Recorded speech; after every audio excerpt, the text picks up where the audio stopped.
So ಹಿಂಗೆ ಎಲ್ಲರೂ ಕೂಡ ನಾವು ಉಚಿತವಾಗಿ ಫ್ರೀಯಾಗಿ ಸರ್ಟಿಫಿಕೇಟ್ ಒದಗಿಸ್ಕೊಡುವಂತ ಕಾರ್ಯಕ್ರಮ ಕೂಡ ನಾವು ಮಾಡ್ಕೊಂಡು ನಾವು ಬಂದಿದ್ದೇವೆ.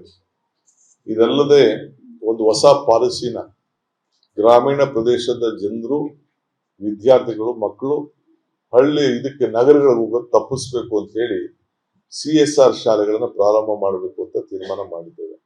ಅಂದ್ರೆ CSR ನಮ್ಮ ಖಾಸಗಿ ಫ್ಯಾಕ್ಟರಿ ಯಾರು ಇರ್ತಾರೆ ಅವರು ಹಣವನ್ನ ಕೊಟ್ಟು ಗ್ರಾಮೀಣ ಪ್ರದೇಶದಲ್ಲಿ ಒಂದು ಒಳ್ಳೆ ಸ್ಕೂಲ್, KPS ಸ್ಕೂಲ್ 10 ರಿಂದ 15 ಕೋಟಿ ರೂಪಾಯಿ ಬಂಡವಾಳ ಮಾಡಿ ಹಾಕಿ ನಮ್ಗೆ ಸರ್ಕಾರಕ್ಕೆ ಶಾಲೆ ಕಟ್ಕೊಡ್ಬೇಕು. ಅವರು ನಮ್ಗೇನ್ ನಮ್ ಕೈಗೆ ಹಣ ಕೊಡೋದು ಬೇಡ.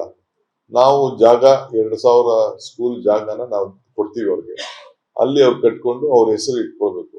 ಈಗ ನಿಮ್ಮಲ್ಲಿ ಸಿಮೆಂಟ್ ಫ್ಯಾಕ್ಟ್ರಿ ಇರ್ಬೋದು, ಇಲ್ಲಿ ಯಾವ್ದಾದ್ರು ಕಬ್ಬಿಣದ ಫ್ಯಾಕ್ಟ್ರಿ ಇರ್ಬೋದು, ಅವ್ರಿಗೆಲ್ಲರೂ ಕೂಡ ನಾವು ಒಂದು ಪಟ್ಟಿ ಕೊಡ್ತೀವಿ, ಅಲ್ಲಿ ಜಾಗ ಕೊಡ್ತೀವಿ, ಅವರೇ ಕಟ್ಟಿ ಕೊಡೋಂಥದ್ದು ನಮ್ಗೆ. ಯಾಕೆಂದ್ರೆ ನಾವು ದುಡ್ಡು ಕೇಳಿದ್ರೆ 18% GST ಕಟ್ಬೇಕಾಗ್ತದೆ. ಅದಕ್ಕೆ ನೀವೇ ಕಟ್ಟಿ ಮಾಡಲ್ ಮಾತ್ರ ನಾವು ಕೊಡ್ತೇವೆ. ಮಿಕ್ಕಿದ್ದು ಅದಕ್ಕೆ ಟೆಕ್ನಿಕಲ್ ಸ್ಟಾಫ್, ಎಜುಕೇಶನ್ ಸ್ಟಾಫ್ಗೆ ಅದಕ್ಕೊಂದು ಬೇರೆ ತರ ಒಂದು ಗೈಡ್ಲೈನ್ಸ್ ಕೂಡ ನಾವು ಮಾಡ್ತಾ ಇದ್ದೇವೆ. ಸೊ ಹಿಂಗೆ ಜನ ಬೆಂಗಳೂರು ಹಳ್ಳಿಯಿಂದ ನಗರಗಳಿಗೆ ಬರಬಾರ್ದು, ಅಲ್ಲೇ ಒಳ್ಳೆ ವಿದ್ಯಾಭ್ಯಾಸ ಸಿಗ್ಬೇಕು. ಆದಷ್ಟು ನಮಗೆ 14-15 ವರ್ಷ ನಾವು ವಿದ್ಯಾಭ್ಯಾಸವನ್ನು ಉತ್ತಮವಾದಂತ ನಮ್ಮ ಗ್ರಾಮೀಣ ಪ್ರದೇಶದ ಮಕ್ಕಳಿಗೆ ವಿದ್ಯಾಭ್ಯಾಸ ಕೊಡಬೇಕು ಅನ್ನೋದು ತೀರ್ಮಾನ ಮಾಡಿ ಈಗಾಗಲೇ ನಮ್ಮ ಎಲ್ಲಾ ಅಧಿಕಾರಿಗಳಿಗೆ ಮಾರ್ಗದರ್ಶನವನ್ನ ಕೊಟ್ಟಿದ್ದೇವೆ.